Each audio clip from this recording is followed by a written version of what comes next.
In less than 10 minutes, a single salvo erased Britain's most famous warship and turned the Atlantic into a 3-day manhunt across thousands of kilometers.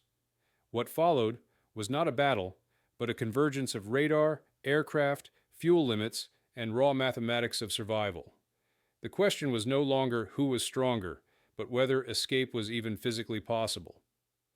In the spring of 1941, the naval war in the North Atlantic had entered a phase in which surface warfare, submarine operations, and air reconnaissance intersected under growing strategic pressure.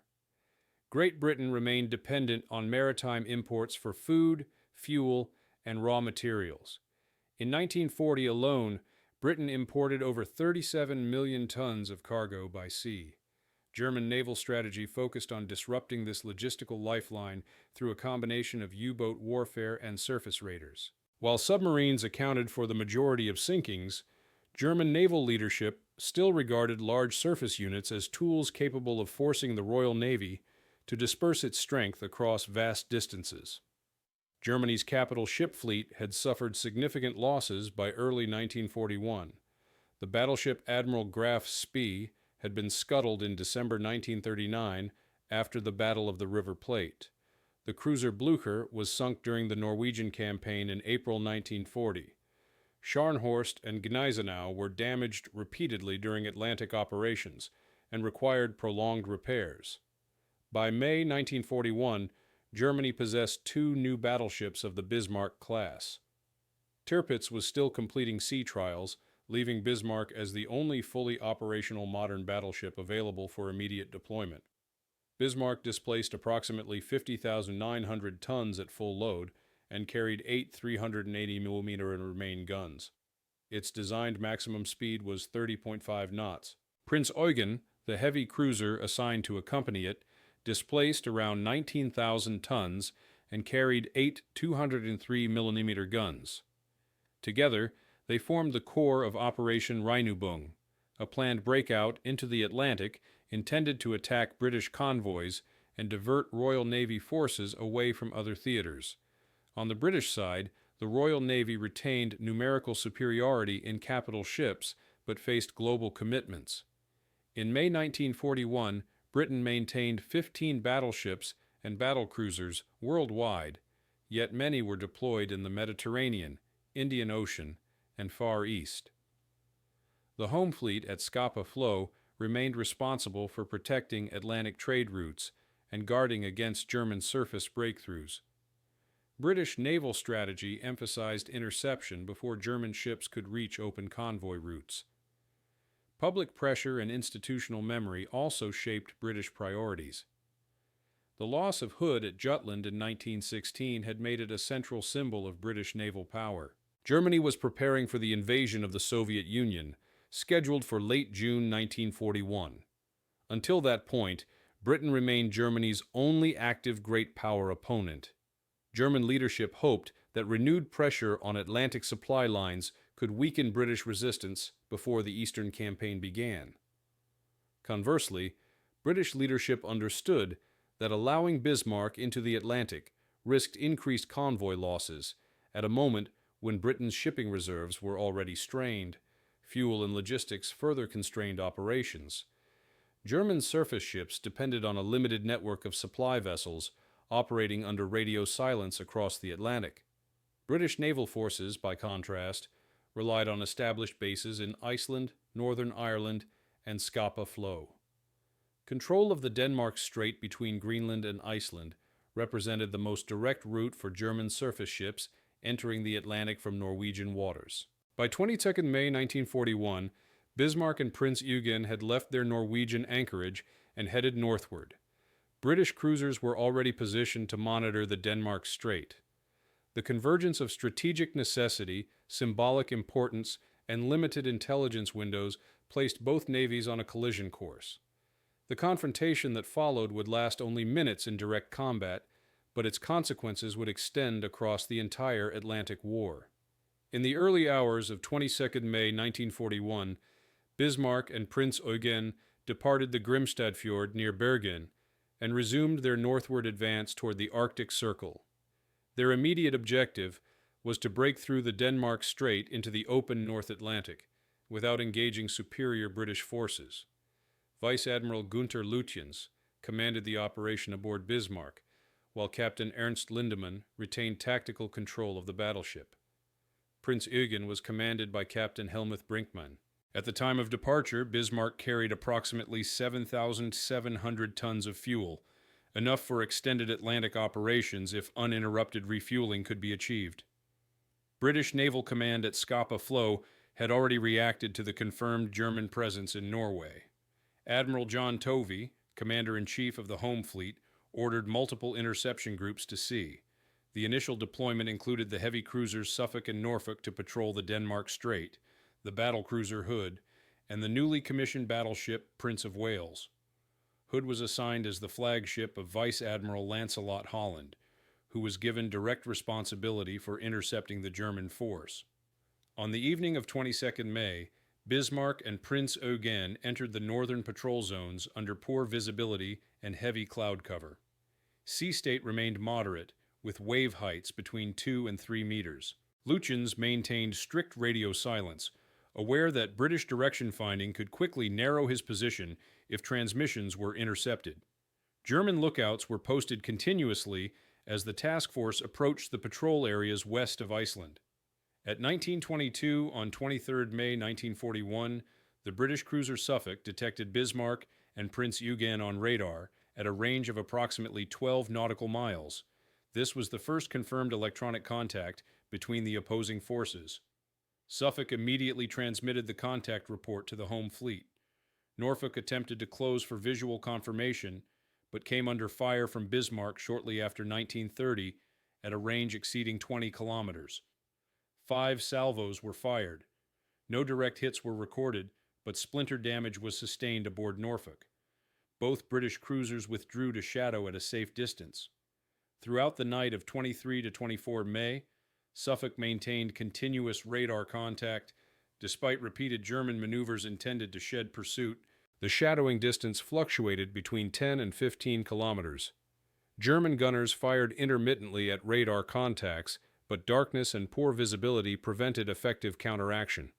Suffolk transmitted position reports at regular intervals, allowing British heavy units to calculate interception courses. Hood and Prince of Wales were already steaming at high speed toward the reported contact area. Hood displaced over 46,000 tons and carried 8 381mm guns. Prince of Wales displaced over 43,000 tons and carried 10 350mm guns. At this stage, Prince of Wales had been in active service for less than 6 months and continued to suffer from unresolved mechanical issues in several main gun turrets. Shortly before O2 Bauer on 24 May, Lutyens ordered Prinz Eugen to shift position ahead of Bismarck to screen for British cruisers and reduce the risk of torpedo attack. This maneuver placed the cruiser in the lead position. Fuel consumption increased as both ships maintained speeds near 27 knots during periods of attempted evasion. At approximately 05:35 on 24 May, Hood and Prince of Wales sighted the German force through broken cloud at a range of roughly 26 kilometers. The British ships approached on a converging course that limited their ability to bring full broadsides to bear during the initial phase of combat. Holland elected to close rapidly to reduce the danger posed by long-range plunging shell fire against Hood's deck armor. The German force maintained its course at approximately 28 knots. Lutyens instructed his ships not to open fire until positive identification of the British capital ships was confirmed. At 05:52, Hood opened fire, initially targeting the leading ship, which was mistakenly identified as Bismarck, but was in fact Prinz Eugen. Prince of Wales opened fire seconds later, engaging Bismarck. The engagement began at a range of approximately 26,500 meters, with both sides now committed to direct combat in the confined waters of the Denmark Strait. Strategic objectives and operational planning on both sides prior to the engagement in the Denmark Strait reflected sharply different assumptions about risk, logistics, and the role of capital ships in the Atlantic War. For the German Navy, Operation Regenbogen had been conceived as a limited surface raiding mission rather than a decisive fleet action. The primary objective was to penetrate the North Atlantic convoy lanes, disrupt British shipping at long range from home bases, and force the Royal Navy to divert heavy units away from other theaters. Command expectations did not include a direct engagement with British capital ships under unfavorable numerical conditions. The German operational plan relied heavily on speed, concealment, and logistical support at sea. Bismarck and Prince Eugen were to be sustained by a network of prepositioned supply ships deployed across the Atlantic under radio silence. At least 6 auxiliary tankers and supply vessels were assigned to the operation. German planners calculated that, under favorable conditions, the task force could remain at sea for several weeks while attacking convoy concentrations west of Ireland and south of Greenland. The mission explicitly avoided fleet combat, unless interception could not be avoided. From a doctrinal standpoint, German surface strategy accepted that battleships could not survive prolonged exposure to numerically superior enemy forces without air cover. The Naval Command under Grand Admiral Erich Raeder considered surface raiders as instruments of operational disruption rather than sea control. Bismarck's firepower was intended to overpower convoy escorts and isolated cruisers, not to fight battleship formations. Hitler approved the operation with reservations and imposed restrictions against excessive risk to capital ships. Fuel and endurance calculations defined German constraints. At the time of leaving Norwegian waters, Bismarck carried enough fuel for roughly 8,000 nautical miles at economic speed, but real consumption at high speed and during evasive maneuver was significantly higher. Prince Eugen had shorter range and depended even more heavily on tanker support. Any damage to fuel systems during combat would immediately compromise the strategic feasibility of the mission.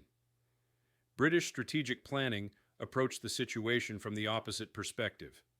The primary objective was interception and destruction of the German surface force before it could reach open convoy lanes. British doctrine emphasized early engagement to prevent prolonged commerce raiding. The Royal Navy had learned from earlier campaigns involving Scharnhorst, Gneisenau, and Admiral Scheer that once German surface ships broke into the Atlantic, neutralizing them required weeks of wide-area pursuit and the commitment of multiple task groups. Operational planning at the Admiralty in London centered on controlling the choke points through which German ships had to pass. The Denmark Strait and the Iceland-Faroe Passage were treated as compulsory transit corridors. Cruiser patrol lines were prepositioned in these areas to detect any breakout attempt. Once contact was made, the plan relied on converging interception by heavy units from Scapa Flow and Icelandic waters. Air reconnaissance from Northern Ireland and Iceland supplemented surface detection. British logistics strongly favored interception close to home waters. Fleet units could refuel at Scapa Flow, Hvalfjord in Iceland, and bases in Northern Ireland, allowing sustained pursuit if contact was maintained. Destroyer screens were available for torpedo attack and night harassment. Aircraft carriers could be committed for long-range airstrikes once the German ships entered the wider Atlantic. The British command structure for the interception reflected wartime decentralization with centralized strategic oversight. Admiral John Tovey exercised overall command of home fleet operations, while Vice Admiral Lancelot Holland received tactical authority over the immediate interception group built around Hood and Prince of Wales. Cruiser shadowing forces operated independently with orders to avoid decisive engagement, but never lose contact. British planners also accounted for mechanical uncertainties. Prince of Wales had unresolved defects in several of its main gun mountings. During gunnery trials earlier in 1941, repeated jams had reduced sustained fire capability. Despite this, it was committed because the operational imperative to intercept outweighed technical risk. Hood, although less heavily protected by modern standards, remained one of the fastest British capital ships and could engage at long range. No formal political limitations restricted British engagement. The destruction of Bismarck was an openly declared objective at the highest level. British leadership viewed the German battleship as a strategic threat, whose elimination justified the concentration of naval power and acceptance of significant risk. By the morning of 24 May 1941, both sides had committed irreversibly to their respective strategies. Germany sought to break through without decisive battle. dependent on fuel preservation and operational concealment. Britain sought immediate interception and destruction, accepting mechanical risk and tactical exposure in exchange for preventing a prolonged Atlantic pursuit. These incompatible objectives shaped every maneuver taken in the hours that followed and made the confrontation in the Denmark Strait unavoidable. At 05:52 on 24th May 1941, the battle in the Denmark Strait moved from interception to direct engagement. Hood opened fire at an estimated range of 26,500 meters, initially targeting the leading German ship. Due to the recent positional swap ordered by Lütjens during the night, the leading vessel was Prince Eugen, not Bismarck. Hood's first salvo therefore fell around the cruiser rather than the battleship. Prince of Wales followed seconds later, correctly engaging Bismarck with its forward main battery. The German force returned fire almost immediately after target identification was confirmed. Prince Eugen opened fire on Hood at approximately 05:55, followed by Bismarck seconds later. The initial German salvos straddled Hood within 2 minutes of the opening exchange. Sea state and visibility limited spotting accuracy, but both sides rapidly adjusted range based on shell splashes and flashes. The engagement geometry strongly shaped the early phase of combat. Hood and Prince of Wales were approaching on a converging course that restricted them primarily to forward turret fire. Hood could initially employ only its 2 forward twin 381mm turrets, totaling 4 guns. Prince of Wales likewise engaged with only its forward turrets, and several of those suffered immediate mechanical difficulties. By contrast, both Bismarck and Prince Eugen were able to present near full broadsides, giving them a significant weight of salvo during the opening minutes. At approximately 05:56, Prince Eugen scored the first confirmed hit of the battle. A 203mm shell struck Hood near the boat deck amidships, igniting stored ammunition for anti-aircraft weapons and starting a fire that burned across the superstructure. The fire was visible to both sides, but did not at this point affect Hood's main battery or speed. Hood continued closing the range at approximately 28 knots in order to reduce vulnerability to plunging fire. Prince of Wales experienced immediate mechanical faults. Several main gun turrets failed to cycle correctly. One turret became temporarily inoperable after its firing safety interlock engaged prematurely. As a result, Prince of Wales delivered only intermittent salvos during the first 3 minutes of the battle. Bismarck, by contrast, fired full 8-gun salvos with consistent rhythm after its first ranging shots. Between 05:56 and 05:57, German fire control solutions rapidly stabilized. Bismarck's third or fourth full salvo achieved tight straddles around Hood. Shell splashes fell close to the bow and stern, indicating correct range estimation. Hood began a slight turn to port at approximately 05:57 in an attempt to unmask its after turrets and bring its full broadside into action. At approximately 05:57 and 30 seconds, a 380mm shell from Bismarck penetrated Hood's deck armor near the rear of the ship, close to the after magazine spaces. The shell trajectory indicates a steep angle of descent, consistent with long-range plunging fire. Within seconds, a massive internal explosion followed. The detonation propagated through the after magazines. Hood broke in 2 amidships almost immediately. The forward section of Hood lifted clear of the water as the aft section disintegrated in a vertical column of flame and smoke. The ship sank in less than 3 minutes. Of the 1,418 officers and sailors aboard, only 3 survived. The sinking occurred approximately 8 minutes after the first shots were fired. Prince of Wales continued the engagement alone after Hood's destruction.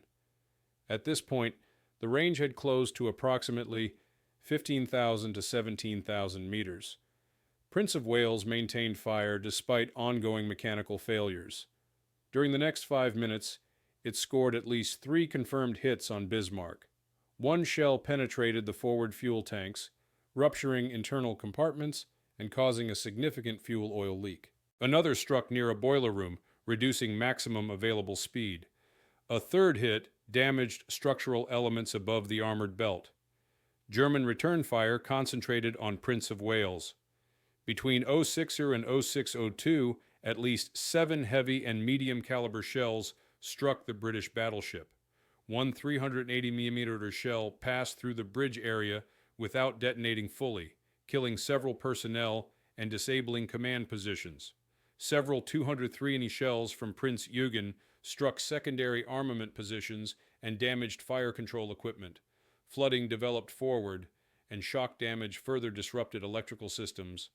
At 0602, with mechanical failures increasing and no supporting capital ship remaining, Prince of Wales laid a smokescreen and disengaged at high speed.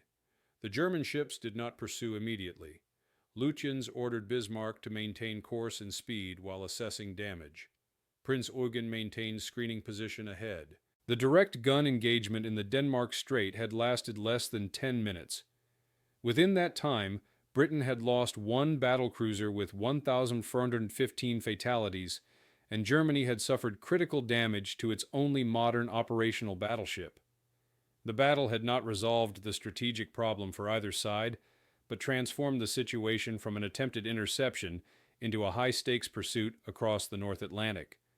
Following the gunnery action in the Denmark Strait at approximately 06:02 on 24 May 1941, the operational situation escalated rapidly into a strategic crisis for both sides. The destruction of Hood removed the primary British tactical striking force in the immediate engagement zone, but it did not eliminate British interception capability. At the same time, the damage sustained by Bismarck fundamentally altered the feasibility of the German breakout mission. Within minutes of Prince of Wales disengaging under smoke cover, Vice Admiral Lütjens ordered a full damage assessment aboard Bismarck. The most serious confirmed hit was located in the forward fuel tank area below the waterline. This penetration caused the loss of an estimated 1,000 to 2,000 tons of fuel oil through a ruptured internal compartment and resulted in contamination of additional fuel reserves through seawater ingress. A separate shell hit compromised one of the forward boiler rooms, reducing the sustained top speed from approximately 30 knots to an estimated 27 to 28 knots under favorable conditions. These two factors alone eliminated the operational endurance required for a prolonged Atlantic raiding mission. At approximately 07:00, Lütjens transmitted a coded radio message to German Naval Command stating that Bismarck had suffered damage affecting both speed and fuel integrity. This transmission was intercepted by British radio direction finding stations, which immediately updated tracking estimates. The broadcast confirmed that Bismarck could no longer operate as originally planned. German command now faced a restricted set of options: retreat to Norway, attempt to reach a French Atlantic port for repairs, or risk continued exposure in the open Atlantic without stable fuel endurance. At 07:30, Lütjens ordered Prince Eugen to detach and proceed independently toward designated convoy lanes. This separation was dictated by fuel necessity rather than tactical preference. Prince Eugen remained undamaged, retained full speed capability, and carried sufficient fuel for independent operations. Bismarck altered course toward the southeast, setting a heading for the occupied French coast, with Saint-Nazaire identified as the only port possessing a dry dock capable of accommodating its full hull length of 251 meters. British command reacted immediately to both Hood's loss and the damage inflicted on Bismarck. At Scapa Flow, Admiral Tovey ordered a full-scale pursuit operation across the North Atlantic. Available capital ships, including King George V and Repulse, were redirected southward. The aircraft carrier Victorious was positioned for forward air operations. Cruiser squadrons were redeployed to block likely approach corridors into the Bay of Biscay. Destroyer flotillas were assigned to night harassment and torpedo interception roles. Political pressure intensified the crisis. Prime Minister Winston Churchill issued direct instructions that Bismarck must be destroyed before it could reach a protected port. The wording of the directive removed any remaining operational restraint. The pursuit became a priority task overriding other naval commitments. Weather conditions complicated the pursuit. On 24 May, low cloud layers, intermittent rain squalls, and moderate seas limited visual detection ranges. British reliance shifted increasingly toward radar tracking and aerial reconnaissance. Throughout the afternoon, shadowing cruisers Suffolk and Norfolk attempted to maintain continuous contact, though Bismarck executed repeated course alterations and speed adjustments to disrupt tracking geometry. At approximately 19 Köln on 24 May, Bismarck temporarily succeeded in breaking direct radar contact through a sharp turn to the east combined with deteriorating weather conditions. For more than 30 hours afterward, its precise location remained uncertain. British command initiated a wide area search across multiple predicted transit corridors leading toward Brest, Lorient, and Saint-Nazaire. Aircraft from Iceland, Northern Ireland, and later from carrier Victorious conducted sector searches covering thousands of square kilometers. During the night of 24-25 May, Bismarck maintained an average speed of approximately 20 to 22 knots to conserve fuel while advancing toward France. Pumping operations isolated flooded forward compartments, but fuel contamination could not be fully reversed. The oil slick generated by the leak continued to compromise concealment from aerial detection despite night movement. The crisis phase now expanded beyond the original battle zone. What had begun as a short-range surface engagement evolved into a trans-ocean pursuit involving over 60 British warships and multiple carrier air groups operating across the northern Atlantic. German forces possessed only one threatened capital ship attempting to escape under continuously narrowing operational conditions. The outcome of the Denmark Strait battle had therefore shifted the situation from tactical exchange into a strategic race against geography, fuel endurance, detection probability, and time. By the evening of 24 May 1941, the pursuit of Bismarck had expanded into a full-scale fleet operation spanning hundreds of nautical miles. British command committed the aircraft carrier Victorious to bring air power into direct contact with the fleeing German battleship. Victorious operated as part of Force H's northern extension, screened by multiple cruisers and destroyers. At this stage, British surface units remained widely dispersed, and air attack represented the only means of exerting immediate pressure before Bismarck could close the French coast. At approximately 22:01 on 24 May, Victorious launched a strike force consisting of 6 Fairey Swordfish torpedo bombers from 825 Naval Air Squadron. Each aircraft carried a single 457mm aerial torpedo. The attack force flew in poor visibility with cloud cover between 300 and 900 meters and sea state at force 5. German radar detected the incoming aircraft at moderate range, and anti-aircraft batteries on Bismarck were fully activated as the torpedo bombers entered their attack runs shortly after 23:30. 4 torpedoes were released against Bismarck. 1 torpedo struck the port side amidships at a shallow angle. The explosion caused local flooding in outboard compartments, but failed to penetrate the armored belt or disable propulsion systems. Structural damage was limited, and the battle damage assessment estimated speed reduction at less than 1 knot. German casualties from the night air attack totaled 1 killed and 6 wounded. All 6 Swordfish aircraft returned to Victorious, though several sustained minor damage from anti-aircraft fire. Although tactically limited in effect, the Victorious attack imposed operational consequences. For several hours after the strike, Bismarck was forced to conduct continuous defensive maneuvering, reducing fuel efficiency and complicating internal repairs. Damage control teams struggled to stabilize contaminated fuel spaces while maintaining watertight integrity under rolling sea conditions. The battleship's average speed during the night dropped below 20 knots. During 25 May, British command faced a critical problem when radar contact with Bismarck was lost during the early morning hours. At approximately 03 Baus, the shadowing cruiser Suffolk lost contact following a German course reversal during worsening weather. For the next 31 hours, Bismarck's precise location was unknown. British forces conducted an extensive area search across multiple projected approach routes toward the Bay of Biscay. More than 20 aircraft from Iceland, Northern Ireland, and carrier assets flew continuous reconnaissance patterns covering thousands of square kilometers. Radar interception of German naval communications provided partial recovery of situational awareness. Radio direction finding stations detected several Bismarck transmissions directed toward German command, narrowing estimated movement vectors toward western France. However, the uncertainty period forced British planners to distribute their forces widely, reducing immediate interception density. Throughout 25 May, British surface formations regrouped under tight fuel constraints. King George Theithiv and Rodney proceeded at sustained high speed to close the southern interception corridor. Several destroyers were forced to detach for refueling after exceeding endurance limits. The pursuit now depended on whether air reconnaissance could re-establish visual contact before Bismarck entered the range of German fighter cover from western France.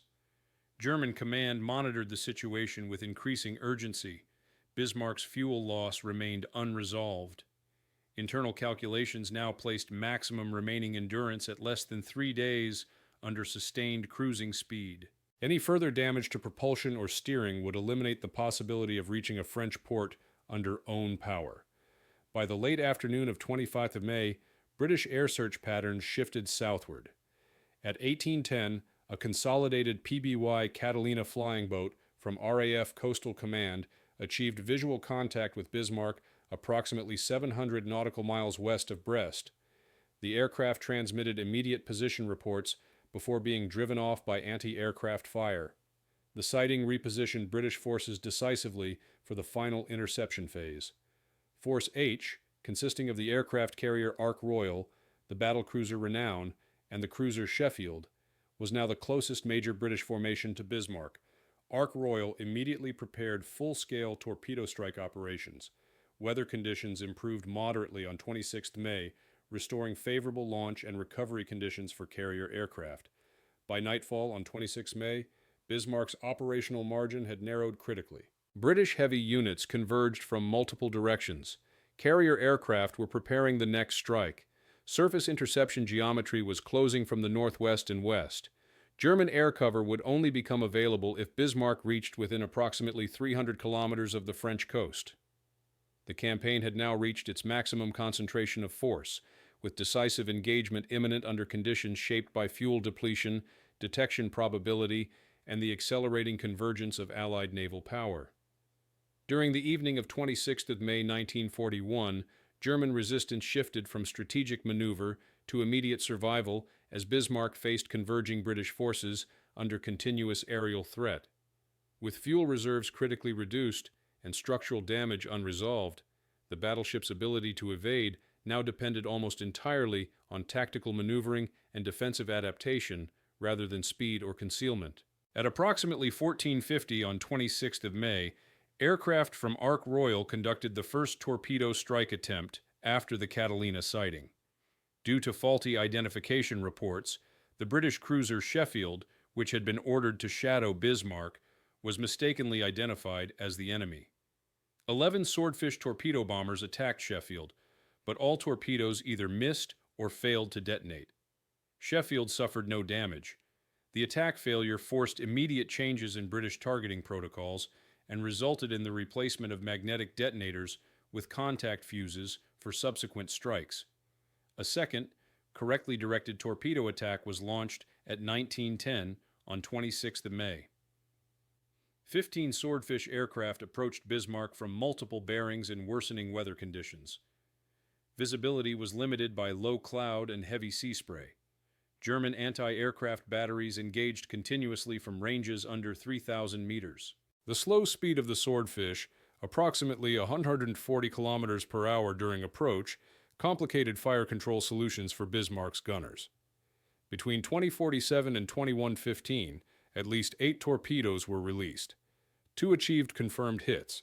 1 struck amidships on the port side, causing additional structural damage without affecting propulsion. The second torpedo struck the stern on the port quarter near the rudder assembly. This impact jammed both rudders at approximately 12 degrees to port. The steering gear became completely inoperable. Bismarck immediately began moving in an uncontrolled circular pattern. Damage control teams attempted emergency repairs under extreme conditions. Divers were deployed over the stern in darkness and heavy seas in an attempt to assess jammed control surfaces.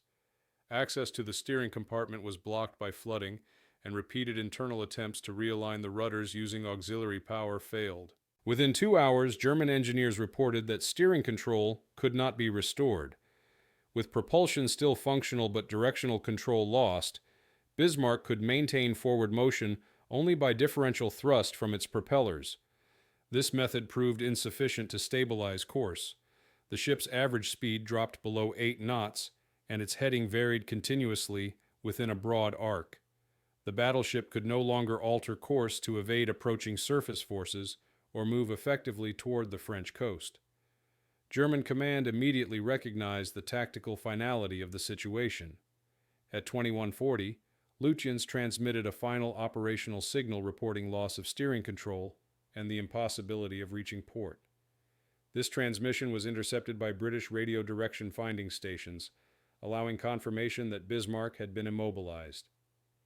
Throughout the night of 26-27 May, multiple British destroyers conducted harassment operations. Vessels including Cossack, Maori, Sikh, and Zulu executed repeated torpedo attacks under cover of darkness.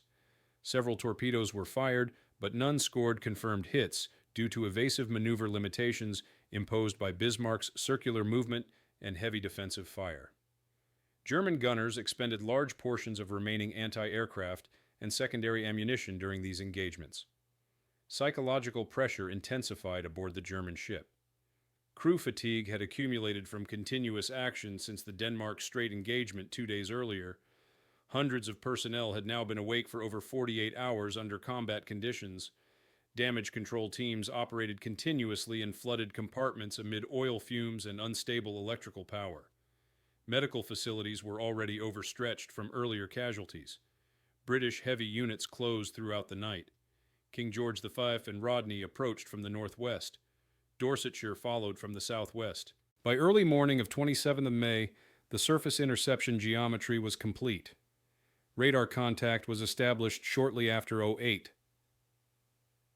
Resistance and adaptation aboard Bismarck had now exhausted all technical margins available to a damaged surface combatant without air cover. The battleship retained firepower, but had lost mobility. Defensive capability could delay, but not prevent, the decisive surface engagement that was now unavoidable. At 8:47 on 27 May 1941, the final surface engagement began in the North Atlantic, approximately 650 kilometers west of Brest. British battleships Rodney and King George V opened fire on Bismarck at a range of about 21,000 meters. Almost simultaneously, the heavy cruisers Norfolk and Dorsetshire took up supporting positions on the flanks. Bismarck returned fire at approximately 08:49, concentrating initially on Rodney, which presented the more visible target. From the outset, the engagement geometry favored the British. Bismarck's jammed rudders restricted maneuverability to a slow, unstable forward movement under differential propeller thrust. Estimated speed at the opening of fire was between 7 and 9 knots. By contrast, Rodney and King George V maneuvered freely at speeds exceeding 20 knots, allowing them to maintain optimal firing positions and continuously cross the T of the German battleship. Rodney's 406 mm main guns delivered the heaviest individual projectiles of any ship in the battle. King George V engaged with 10 356 mm guns. Within the first 10 minutes, multiple heavy-caliber hits were recorded on Bismarck's forward superstructure. Fire control radars and optical rangefinders were disabled early. By approximately 09:05, Bismarck's forward main battery turrets A and B were knocked out by direct hits that either jammed the rotating mechanisms or killed internal crews. Secondary 150 mm batteries continued to fire sporadically, but effective fire control coordination had collapsed. Dorsetshire and Norfolk closed to ranges under 12,000 meters and engaged with 203 mm shells. These strikes caused progressive damage to unarmored sections, including communication spaces, anti-aircraft batteries, and crew compartments. Fires spread across the upper decks as internal firefighting capacity was overwhelmed by repeated structural ruptures. At approximately 09:20, King George V sustained gun malfunctions in several main turrets, reducing its effective rate of fire. Rodney continued heavy full broadside salvos at close range, some fired at distances under 6,000 meters. German gunnery had by this point become irregular and finally ceased entirely by approximately 09:31, when Bismarck's last operational main turret fell silent. Despite the cumulative destruction of its superstructure and weapon systems, Bismarck remained afloat. Its armored belt and internal compartmentalization absorbed extensive punishment. British fire control officers later reported observing shells striking at near horizontal angles against the belt without immediate effect at waterline level. The ship's silhouette gradually transformed into a wrecked hulk, with nearly every exposed structure destroyed. By Aero 940, British commanders assessed that Bismarck no longer posed active gunnery threat, but continued to float with significant structural buoyancy. Rodney and King George V had by then expended a large proportion of their main battery ammunition. Rodney fired approximately 380 heavy shells during the engagement, while King George V fired more than 330 main gun rounds. Destroyer fuel limitations and the need to redeploy heavy units against other potential threats forced Admiral Tovey to consider rapid termination methods. At 10:10, Dorsetshire was ordered to execute torpedo attacks against the crippled battleship. 2 torpedoes struck Bismarck on the starboard side at approximately 10:15. A third torpedo launched from close range on the port side struck moments later. These impacts caused additional flooding in already compromised compartments, but were not the sole cause of final sinking. German testimonies and post-war examinations indicate that scuttling procedures had been initiated aboard Bismarck during the final phase of the surface bombardment. Engineering crews opened internal seacocks and detonated demolition charges in key watertight compartments to prevent capture. By approximately 10:30, the ship developed heavy list to port. At 10:40, Bismarck capsized and sank stern first. The final recorded position was 48 degrees 10 minutes north, 16 degrees 12 minutes west. Of the approximately 2,200 officers and sailors aboard, only 114 were rescued alive by Dorsetshire and the destroyer Maury. Rescue operations were interrupted by reports of a possible U-boat threat in the area, forcing British ships to withdraw. More than 2,000 German personnel were lost with the ship. The turning point of the entire campaign had therefore occurred not in the initial destruction of Hood, but at the moment when Bismarck lost its steering capability on the evening of 26 May. From that instant, operational evasion became impossible. The final surface battle of 27 May did not decide whether Bismarck would survive, but only how and when its destruction would occur.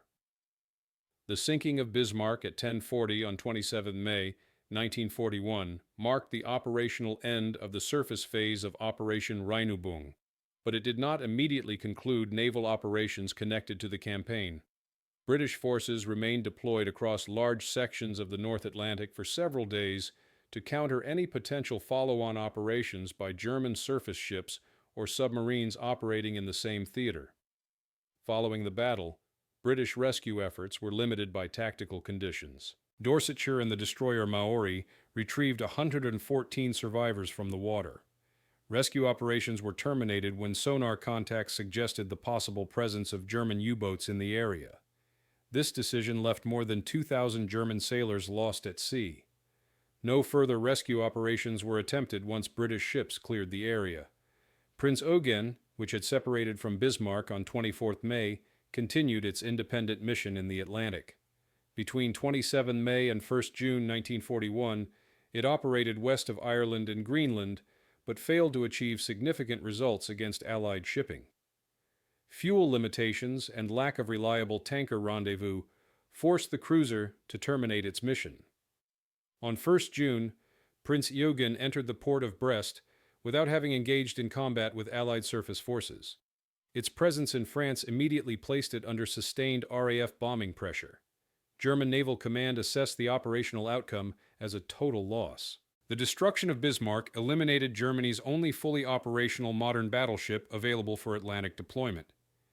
Tirpitz remained in the Baltic completing trials and was not immediately transferred to the Atlantic theater. The immediate effect was the collapse of German surface raiding strategy based on capital ships for the remainder of 1941. British naval forces gradually stood down from pursuit conditions between 28 and 30 May. Home fleet units returned to operational readiness positions at Scapa Flow.